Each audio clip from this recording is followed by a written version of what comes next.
Have you ever wondered why one person's calmness can make others uncomfortable?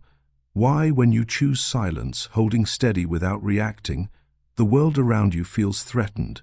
Perhaps because serenity is a mirror that exposes minds that have never learned to stand still. In every chaos, there is a hidden, mysterious order, and only those who are still enough, deep enough, can sense it.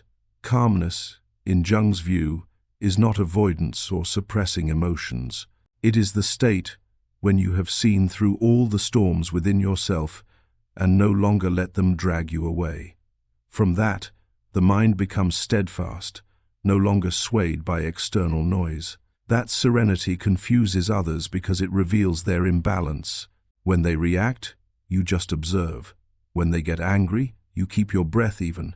In their eyes, that composure seems like a silent threat because you are no longer easily manipulated.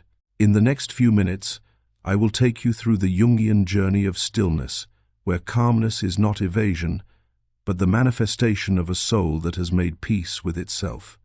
If you've ever wondered why you're easily swept into others' emotions, why a single word can disrupt your peace, and why your silence confuses others, stay until the end. What you're about to hear is not emotional control skills, but a map to step out of instinctive reactions, reclaim your center, and reach a state of calmness so profound that even chaos must tread carefully. 1. Calmness is not instinct. It is the fruit of individuation. Let us begin with the most natural mechanism of humanity, born with survival instincts, not instincts for stillness. When faced with a threat, the body activates fight or flight mode. Adrenaline surges, the heart pounds, the mind races. That is the ancient mechanism our ancestors needed to survive. But in the modern world, where dangers are no longer wild beasts, but unanswered emails, harsh comments, or silence from those we care about, that instinct becomes overzealous, reacting to everything as if on a battlefield. And in that rhythm of life, calmness is no longer a natural reflex, but a conscious act, a cultivated ability, like the muscle of the soul. Carl Jung once said, "Our suffering comes from our unlived life, the unseen, unfelt parts of our psyche." This statement decodes why calmness is so difficult. We cannot be calm when controlled by parts of ourselves we have yet to see, fears of abandonment, unacknowledged angers, old wounds still manipulating our reactions in the present.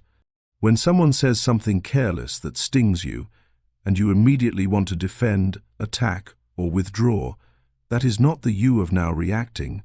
That is the you from the past, replaying an old script, trying to protect itself.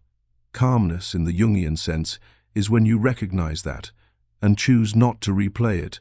Calmness is when you see anger coming, but do not let it control you. It is when you realize someone is trying to pull you into an emotional battle, and you understand not that they want to harm you, but that they are being driven by their own unconscious, and you do not join in, not because you are weak, but because you have seen the nature of this game. Calmness is the natural outcome of awareness, when you look so deeply that you are no longer deceived by the surface. In Jungian psychology, this is the first step of individuation, the process of bringing the unconscious into the light, so that consciousness and the shadow within us can be reconciled. A calm person has learned to confront themselves, not one who tries to control the world. And the irony is, most people seek peace by arranging the outer world, cleaning the house, turning off the phone, traveling, cutting out toxic energy, but they forget that the one place they have not yet cleaned is their own mind. Jung once said, "Who looks outside, dreams. Who looks inside, awakes."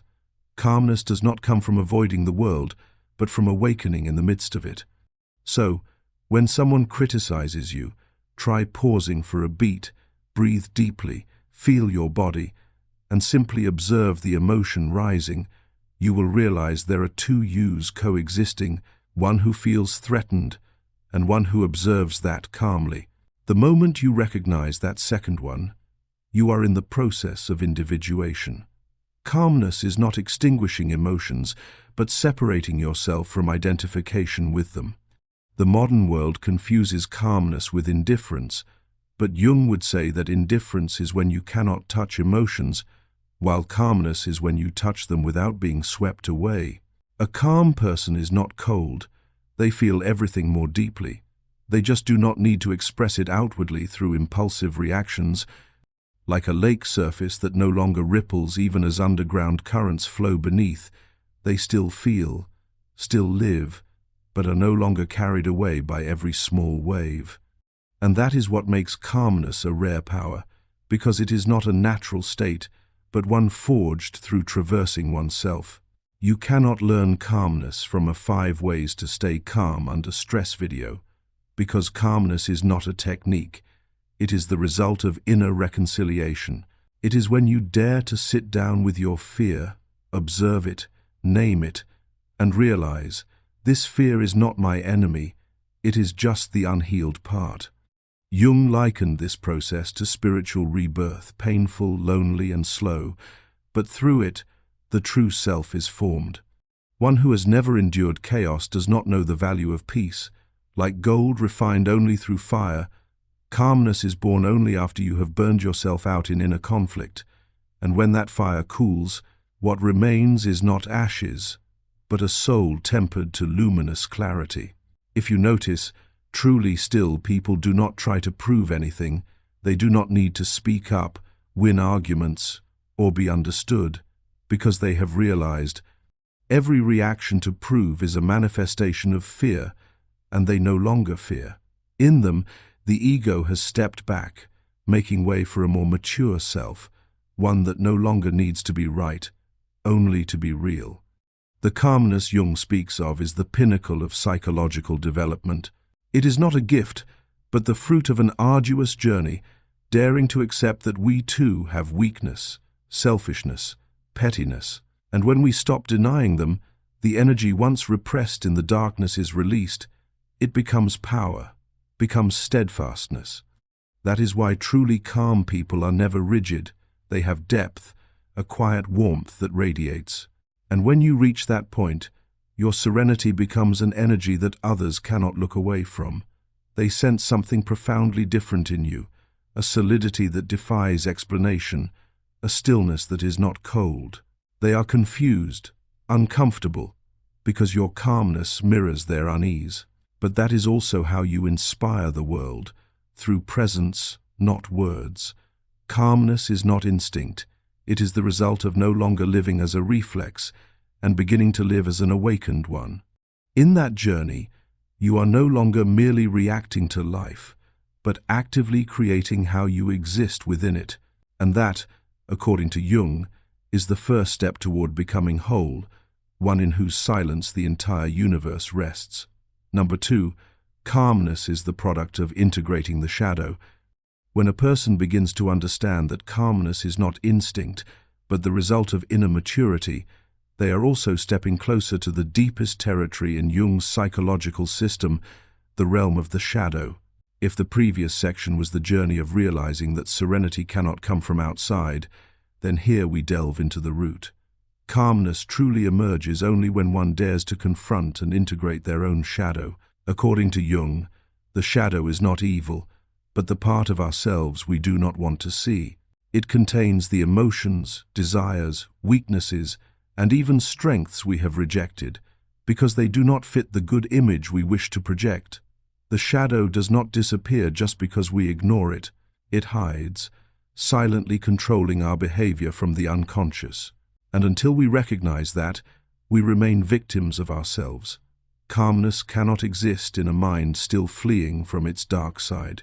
Try to imagine you get angry when someone acts arrogant, but deep down you fear you yourself are not worthy enough.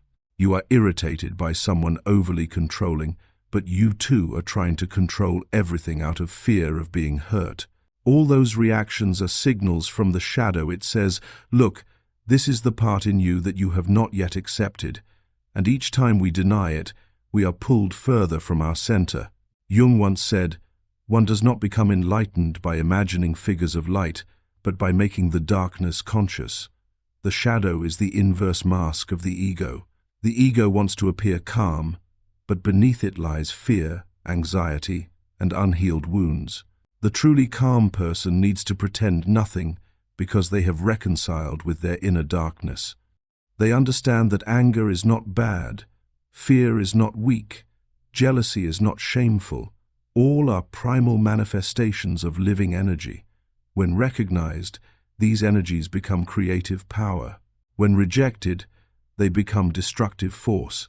And calmness is the state when those energies no longer have to fight for acknowledgement.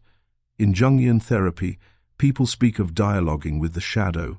That means instead of avoiding, we learn to listen. For example, when you feel envious of someone's success, instead of scolding yourself, "Don't be so petty," you might ask, "Which part of me feels overlooked?" Perhaps the shadow is simply saying you crave recognition, but the conscious part always pressures you to be humble. That conflict is the root of unease. When you dare to acknowledge that craving, the energy pent up in the shadow is released, and you feel calmer, no longer pretending, no longer controlling. And if there is a moment when you have encountered your shadow and chosen dialogue over flight, rewrite that story below as a milestone for your own journey. Perhaps through that small light, someone else will find their path. Think of a sunset. When the sun gradually fades, darkness spreads, and the remaining light merges with the night. No conflict, just a natural transformation. Integrating the shadow is the same, not destroying but harmonizing. When you no longer resist the dark part within, the energy once compressed for inner warfare is freed, and the mind becomes still. Jung called that moment restructuring of the soul. It is like finally understanding that peace is not when only light remains, but when light and darkness are both allowed to exist. To make dialoguing with the shadow more than a concept, turn it into a small daily ritual. Start by creating a safe space. Turn off notifications, place a hand on your chest, inhale, exhale until your heartbeat softens. When the body has lowered its defenses, name the strongest emotion of the day. Whisper it like speaking to a friend. I feel angry, jealous, afraid. Naming is the key to unlocking the emotion. Once identified, invite the shadow to sit across from you. Write a few lines of short dialogue between I and shadow. I am angry because I fear what I fear I am not enough. Do not try to fix, just listen until the response shifts from sharp to softening. You will notice that when the shadow stops arguing, it is because it has been acknowledged. The body is the amplifier of repressed energy, so do not stay only on paper. Place your hand on the tensest spot, chest, throat, belly, then breathe into that exact place as if warming a cold area. Allow the body to do what it wants. Energy needs a physical outlet to escape the thought loop. Afterward, instead of forcing positivity, transform through imagery. Quickly sketch a dark patch symbolizing the emotion, then add a very thin, bright outline around it. You do not erase the darkness, you choose to embrace it. On days when emotions overwhelm, you can use a ritual. Light a candle, place your hand on your chest, whisper, I see you. I do not chase you away, but I am the driver. Blow out the candle as a way to return excess energy to the earth.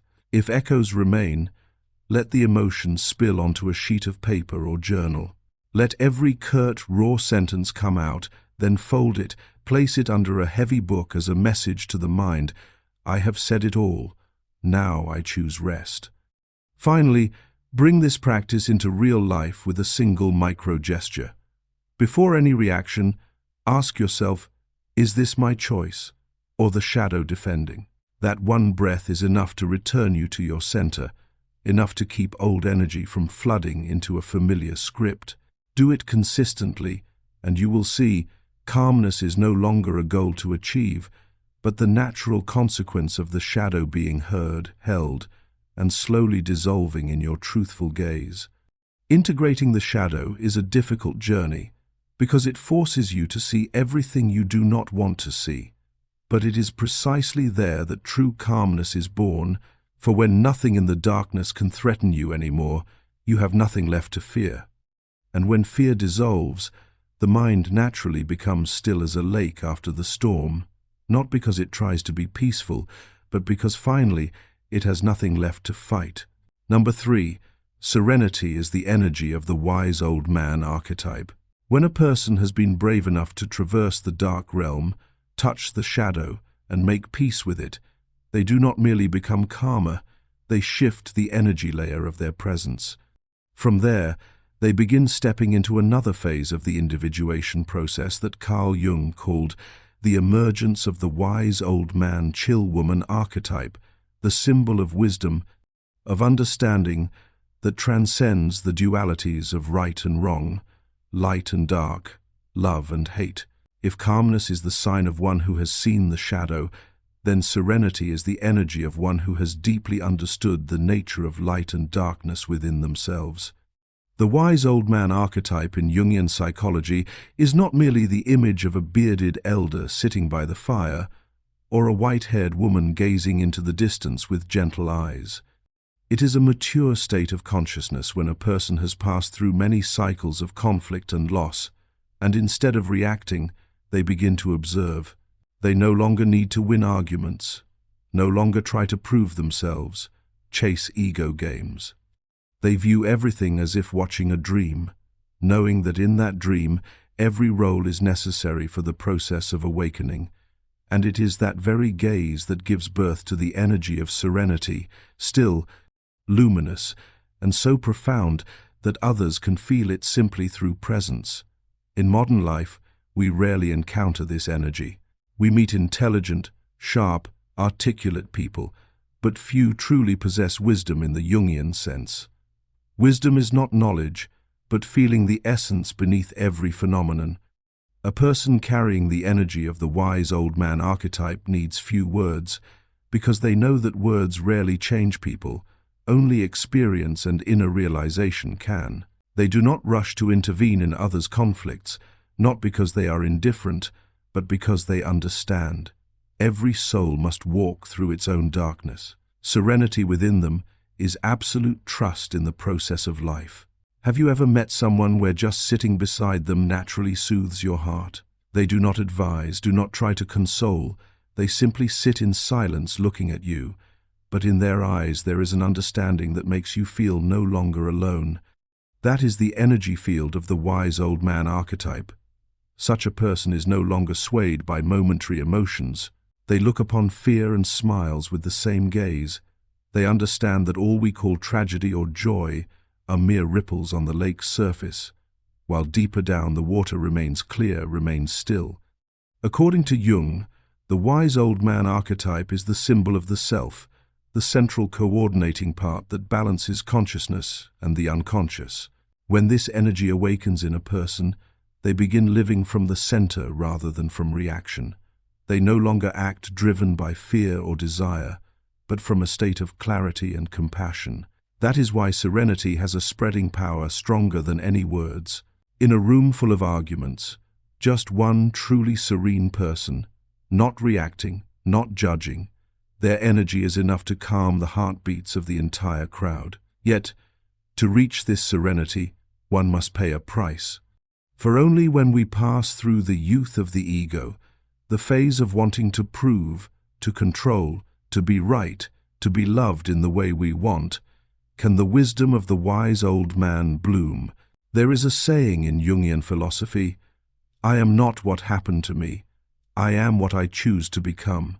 When we no longer need to be understood by others, to win, to be perfect, the mind begins to breathe, and in that breath, peace emerges. If the energy of the shadow is chaos, the undercurrents in the soul, then the energy of the wise old man is the ocean that embraces every wave. A person carrying this energy does not try to control emotions, they contain emotions. When someone gets angry, they do not rush to soothe or counter, they let that anger be itself, because they understand that every emotion, when seen, will dissolve on its own. Serenity, in its deepest meaning, is not without emotion, but the state capable of holding all emotions without being swept away by any. There is a modern psychological perspective very close to this, called emotional containment. An emotionally mature person can become a container for their own emotions and others, without fear of being overwhelmed. In therapy, it is said, we cannot change anything unless we accept it. The wise old man, in the Jungian symbolic sense, is the highest manifestation of that capacity. They do not seek to fix you, they simply sit there, with a presence large enough for you to find yourself in their silence. A very everyday example: when you face something terrible, the first reaction is often to tell someone, to share, to be understood. But if the other person immediately advises, instructs, you feel unheard. Whereas if they just sit quietly, looking at you with accepting, non-judging eyes, without interrupting, you might burst into tears, not because it hurts more, but because for the first time you feel permitted to be yourself. That is the power of serenity. It heals not through action, but through energy. The serenity of the wise old man archetype is not merely a psychological quality, it is also spiritual energy. When the mind is still enough, it begins to touch deeper layers of perception, where intuition and wisdom merge as one. A serene person does not need to explain everything through logic, but they know in a natural way. They can see what is about to happen, sense the true energy of a person, or understand the meaning of a painful event without needing explanation. Because at that level, they have connected with the whole, what Jung called the self, the sacred center of the soul. But remember, serenity is not a destination, but the manifestation of inner harmony. A person who has never cried, never been angry, never fallen, cannot truly be serene. Only one who has passed through every storm and realized that no storm lasts forever. Only that person carries the energy of the wise old man. Serenity is the child born from pain that had been understood, not from avoiding pain. And perhaps this is why serenity confuses others, because it stands in complete opposition to how the world operates. In a society that worships quick reactions, debates, displays and proofs, the serene person is the one swimming against the current. They no longer want to win against anyone, because they understand. We are all trying to find the way back to the same place, the place called self. They do not want to be the center, because they know the true center is not outside, but within each soul. Number 4. Calmness is the ultimate rebellion in a chaotic world. When the energy of the wise old man archetype begins to rise within you, you will recognize a profound truth. Calmness is no longer merely an inner state, but becomes a silent yet fierce act of rebellion against this mad world. In an era where people are programmed to react, where touches, notifications, news, and arguments are designed to activate the adrenal glands more than the heart, holding on to calmness is not passive, it is a deliberate uprising. Notice how the world encourages reaction. A controversial status can enrage thousands in minutes. An emotionally charged video can make you tear up without knowing why. A negative headline can shape the emotions of an entire morning. Jung called this the power of the collective unconscious, when human minds are swept into the crowd's energy flow, losing the ability to self-direct. In that state, we are no longer I, but mere fragments in society's wave of reaction. Calmness, therefore, is the art of retaining one's own soul amid the sea of noise.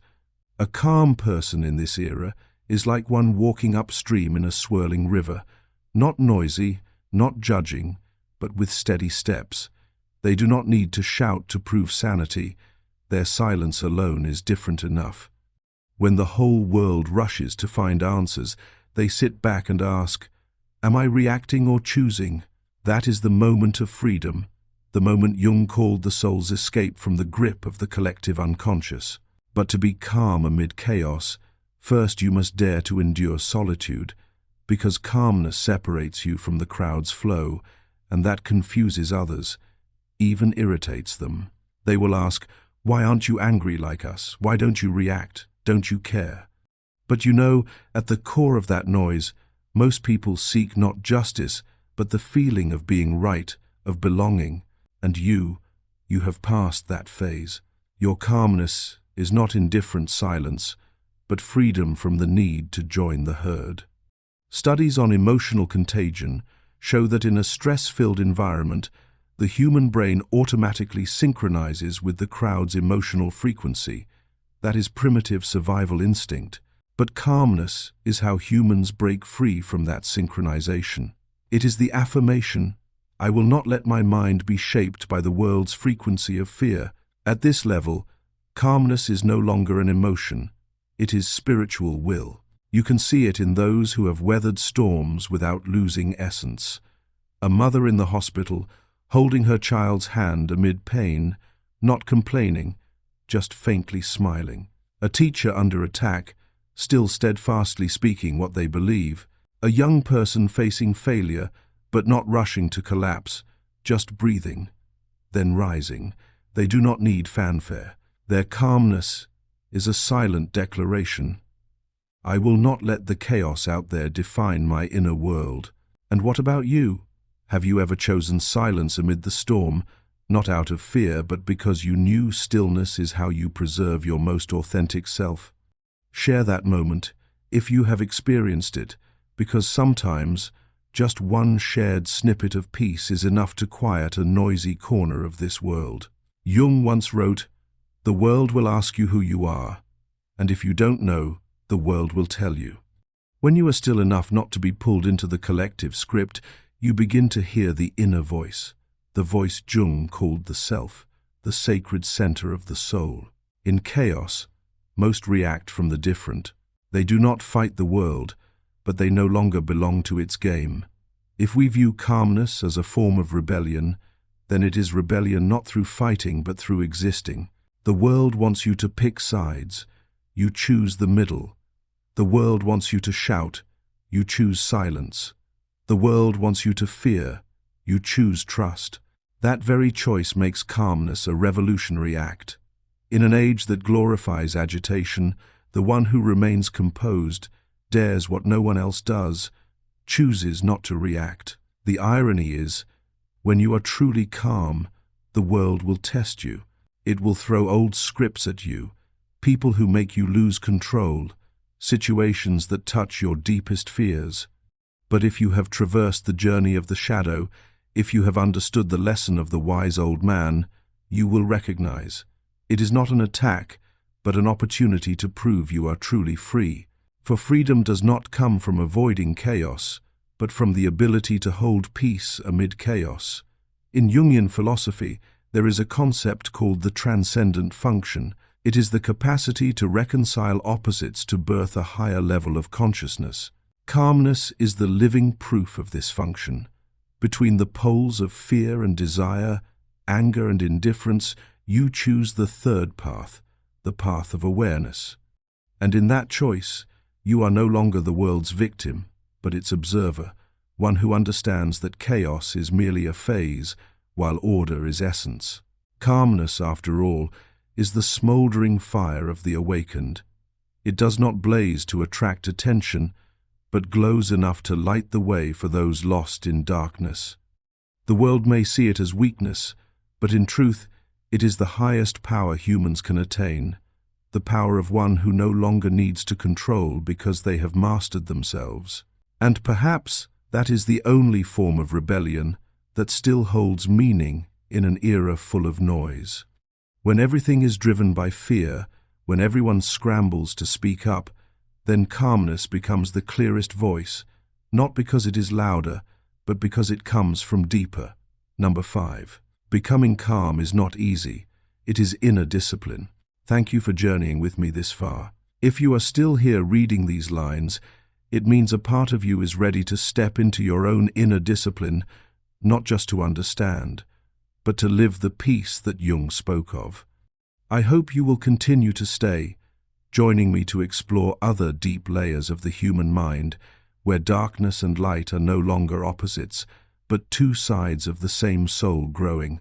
And if what you have read today makes you pause a little, think differently a little, or feel a corner of quiet within yourself, leave a small sign, a like, a subscription, or simply a genuine comment.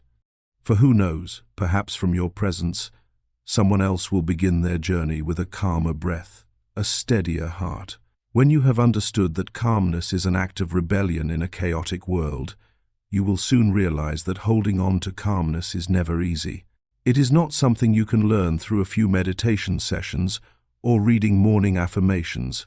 Calmness, in the Jungian spirit, is the result of inner discipline, a slow, deep, and often profoundly lonely journey where you must confront yourself in the most raw forms. In memories, dreams, reflections, Jung once wrote, "There is no coming to consciousness without pain." And indeed, calmness is not the reward of those who evade pain, but the sweet fruit of those who dare to pass through it. Many want calmness, but cannot bear silence, because in silence they hear the inner voices they have long avoided, fears of abandonment, guilt, emptiness, and even anger at oneself. Calmness begins the moment you stop running, and that is when the real battle starts. Every time someone says something hurtful, and you choose silence over reaction, you are practicing. Every time you breathe deeply amid a hectic day and do not let stress carry you away, you are practicing. Every time you sit in solitude without escaping to your phone or social media, you are practicing. Calmness, at its essence, is the highest discipline of emotion. In that process, every part of you, even the parts you dislike, will step forward to be seen, and you must learn not to judge them. Like a martial artist who does not fight external opponents, but learns to control their own inner force, one cultivating calmness must learn to observe the world without reacting. This is the hardest part, because the human mind has a natural tendency to resist anything that hurts. But Jung once reminded, "What you resist persists." Calmness begins when you stop resisting. That is why the journey to calmness often comes with a loneliness. When you stop reacting, stop joining collective chaos, you will feel separated from the crowd.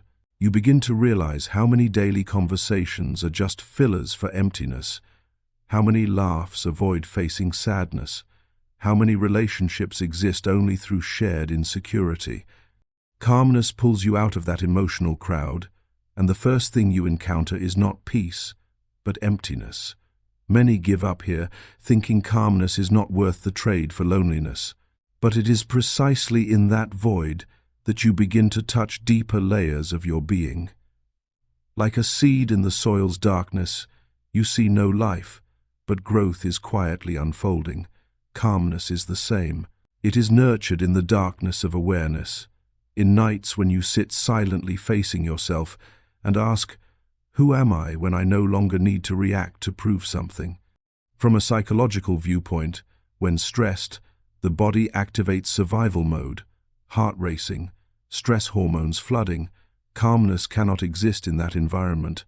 Thus, cultivating calmness is also training the ability to return the body to a safe state. When you breathe deeply, when you notice your breath, when you observe instead of react, you are signaling to the brain, "I am still safe," and only in that state can the mind become clear. Calmness, ultimately, is the language of a nervous system that has learned to trust. But Jung would say that trust cannot be taught, it must be experienced. True calmness does not come from theory, but from countless times you fall and rise. Each time you react and regret, you learn a little more. Each time you hold calm, though wanting to explode, you grow a little stronger. That is the soul's forging process. No one can do it for you. No teacher, no book, no course. Calmness is a skill learned only through real living experience. One of the deepest manifestations of inner discipline is the ability to accept that you will never be perfect. Calmness is not a state you achieve and hold forever.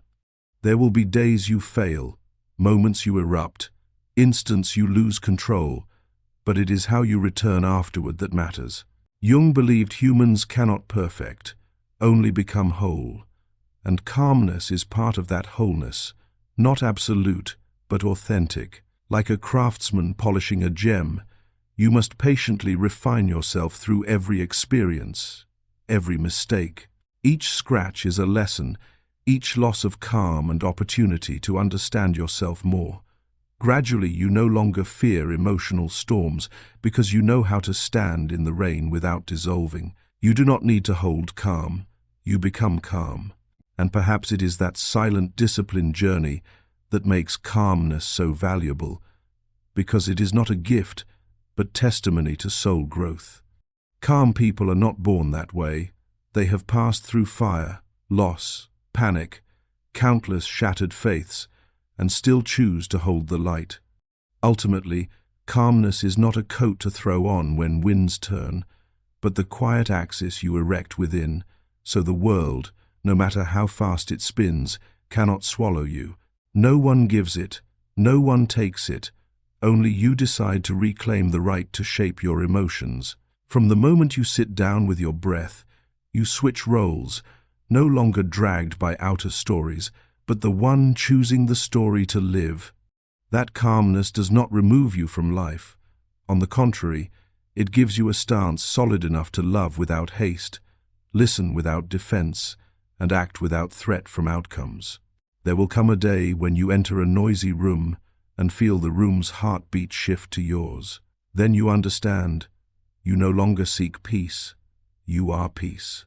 A presence that makes chaos slow down to watch you pass.